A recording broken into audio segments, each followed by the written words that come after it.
Ebola virus એ Africa, યુગાન્ડામાં અને Congo વગેરેમાં આજે ત્યાં પેશન્ટો છે અને ત્યાં આ વાયરસ પ્રસરી રહ્યો છે. વર્લ્ડ હેલ્થ ઓર્ગેનાઇઝેશને એમની પુષ્ટિ કરીને દુનિયાના તમામ દેશોને એક ચોક્કસ ગાઈડલાઈન આપી છે. એ પ્રમાણે આ અમોરી લોકોલા નામના એક બિઝનેસમેન 5-7 દિવસ પહેલા બોમ્બે આવે છે અને ત્યાંથી પછી બરોડા આવે છે. બરોડા એમને તાવ આવતો એવું જણાતા એને બેન્કર હોસ્પિટલમાં દાખલ કરવામાં આવ્યો અને ત્યાંથી આપણી જે ટીમ છે હેલ્થ વિભાગની એને જાણ થતાં એમને તુરંત જ અમદાવાદ સિવિલ હોસ્પિટલમાં આપણે ઇબોલા અલાયદો હોડ કરેલો છે એમાં દાખલ કરવામાં આવ્યા છે. આ વ્યક્તિની સાથે બીજા 2 વ્યક્તિ હતા. એ હતા પેટ્રિક કાજા અને વેલેન્ટિન જોડર. આ બંને વ્યક્તિને પણ એસવીપી હોસ્પિટલમાં અલાયદા વોર્ડની અંદર દાખલ કરવામાં આવ્યા છે અને એક ડોક્ટર સંપર્કમાં હતા, ડોક્ટર સુનિલ મુસાના. એ સંપર્કમાં આવ્યા હતા વ્યવસાયિક, તો એમને પણ ક્વોરન્ટાઇન આમાં કરવામાં આવ્યા. હજી કોઈ પણ પ્રકારની પુષ્ટિ થઈ નથી, માટે કોઈ ગભરાવાની જરૂર નથી. આ કેસ ઇબોલાનો વાયરસનો છે એવું પુષ્ટિ થયું પણ નથી. અગમચેતીથી આપણી ટીમ કામગીરી કરી રહી છે, જેથી કરીને એને ક્વોરન્ટાઇન કરીએ તો એમને 10 દિવસ કે 11 દિવસ રાખીશું અને એમનો રિપોર્ટ પણ બ્લડ રિપોર્ટ પણ પુણે મોકલી દેવામાં આવ્યો છે. આવશે પછી ખ્યાલ. અગાઉ પણ આવા જ એક વ્યક્તિનો રિપોર્ટ લઈ અને ક્વોરન્ટાઇન કરેલા હતા, પણ એમનો રિપોર્ટ નેગેટિવ આવ્યો છે. એટલે માટે કોઈ મીડિયાના માધ્યમ દ્વારા હું સાચી માહિતી આપવા માટે બધાને જણાવી રહ્યો છું, કારણ કે લોકોમાં ભય ન ફેલાય. માટે અત્યારે ભારતની અંદર કે ગુજરાતની અંદર એક પણ ઇબોલા કેસ વાયરસ ફલિત થયો નથી. માત્ર અગમચેતીના ભાગરૂપે આપણે નાનો તાવ, શરદી, ખાંસી કે એ દેશમાંથી આવનારા કોઈ પેસેન્જર હોય એમના માટે ચોકસાઈ રાખી રહ્યા છીએ, જેથી કરીને એમનું સંક્રમણ બીજી જગ્યા પર ન થાય. માટે એકદમ પેશન્ટ સેફ છે, એમને ટેમ્પરેચર પણ કંટ્રોલમાં છે, એમની સાથે સંકળાયેલા લોકોને તો બિલકુલ કોઈ પણ પ્રકારનો પ્રોબ્લેમ નથી, તો પણ આપણે એને એસવીપી હોસ્પિટલની અંદર ક્વોરન્ટાઇન કર્યા છે. માટે હજી આ વાયરસથી કોઈ ગભરાવાની એટલા માટે જરૂર નથી. એક પણ કેસ આપણા ભારતની અંદર નથી.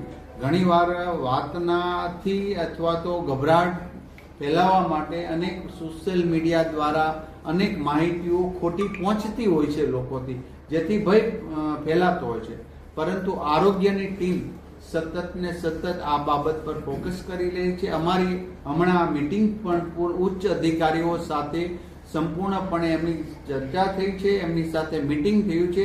અમારી ટીમ દરેક ક્ષેત્ર પર સરસ રીતે કામગીરી કરી રહી છે અને હજી આવી કોઈ પણ બાબતો હોય તો ચોક્કસ પ્રકારે અમારા આરોગ્ય અધિકારી જે તે હોસ્પિટલ, મેડિકલ કોલેજ અથવા તો પીએચસી, સીએચસી સેન્ટર પર મળે અને એમની પાસેથી દવા લે.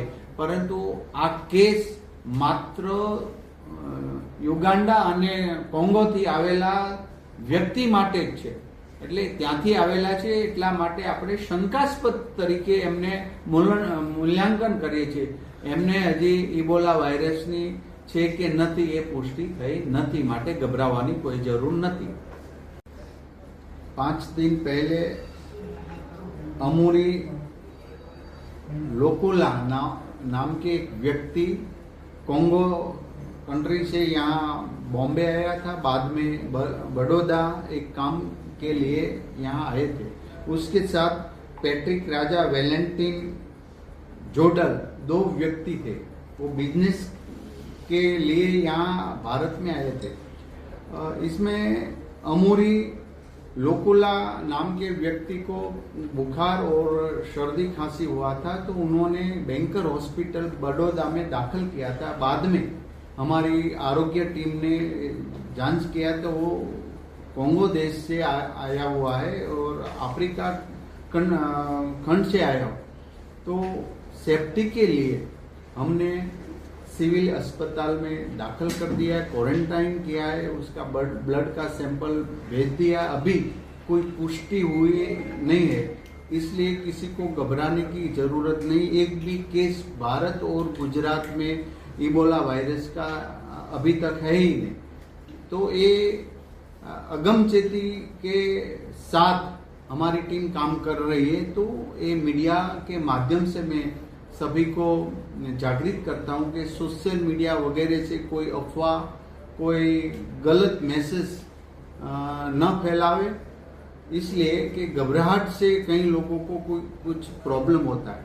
तो आज अभी पुष्टि हुई ही नहीं है, लेकिन एक क्वारंटाइन किया है और इसके साथ 2 व्यक्ति उसको तो कुछ प्रॉब्लम नहीं, फिर भी हमने क्वारंटाइन किया है।